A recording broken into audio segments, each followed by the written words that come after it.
Hello guys, ito yung ating pagsisimula ng paghahanda ng ating tataniman ng ating mga gulayin. Ito rin ang ginamit natin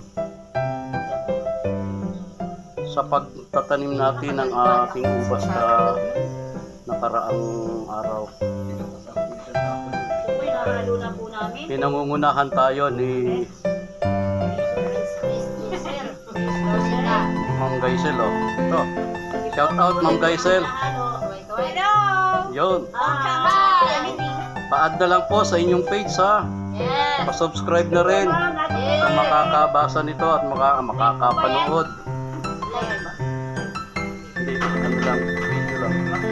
I-edit ko pa ito. Lagyan natin ito ng mga magagandang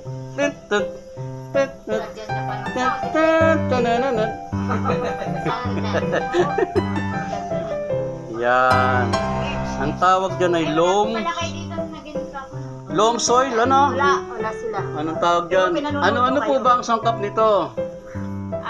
Ang magiging sangkap po natin ay carbonized rice hull, chicken manure at saka garden soil. Dapat tayo po ay meron ditong kokopit, kaso wala pa po tayo stock. Kaya pagsagana po muna natin kung ano yung Linawan natin yung kung ano yung mga pinagsasasabi ni Ma'am Gaisel, ano?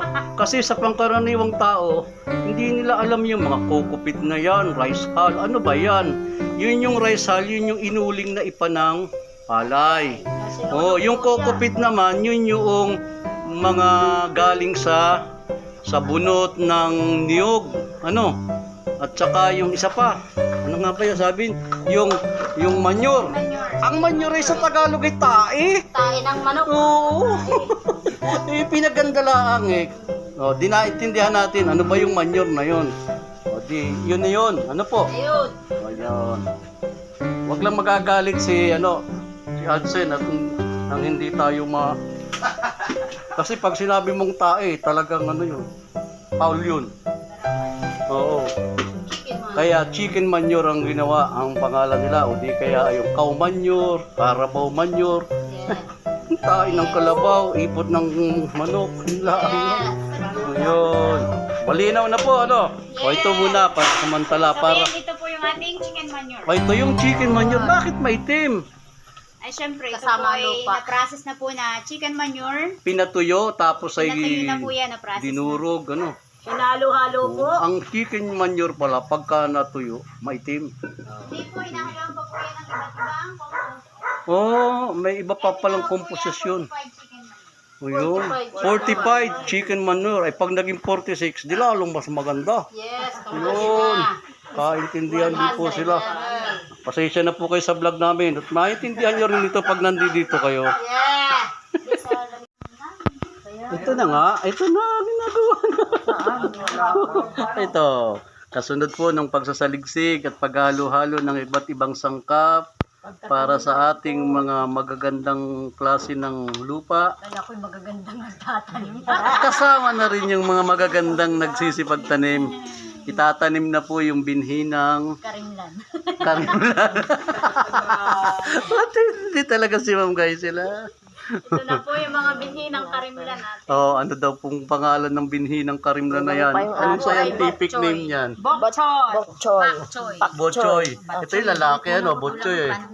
Pagka ito'y babae, botchay. Yan po yung pichay na hybrid ba? Oh, pichay na hybrid. Ay di kung yung pichay na ordinary isang dangkal, ito'y 2 dangkal. Oo. Ba. Susubaybayan. Abangan nyo po sa KS channel. Mas masustansya. Masusubaybayan natin ang kanilang paglaki. Kasabay ng paglaki ng ating mga ubas. Sa taon tayo magsasama-sama doon sa ating pagmumonitor ng ubas hanggang sa mamunga. Magpagla naman tayo nga ng broccoli. Oh, ay yung broccoli. Oh. Kasalukuyang nasa tag-init. Oh, maganda na ang pagkakatanim ng ating mga ubas. Yan. Sayap naman. Yun. Ayan. Habang tayo ay nasa matinding sikat ng araw, si Ka Juan de la Cruz, ang aming pinakamagaling ngayon na artist. Siya ang nagpipintura nitong ating baluarte.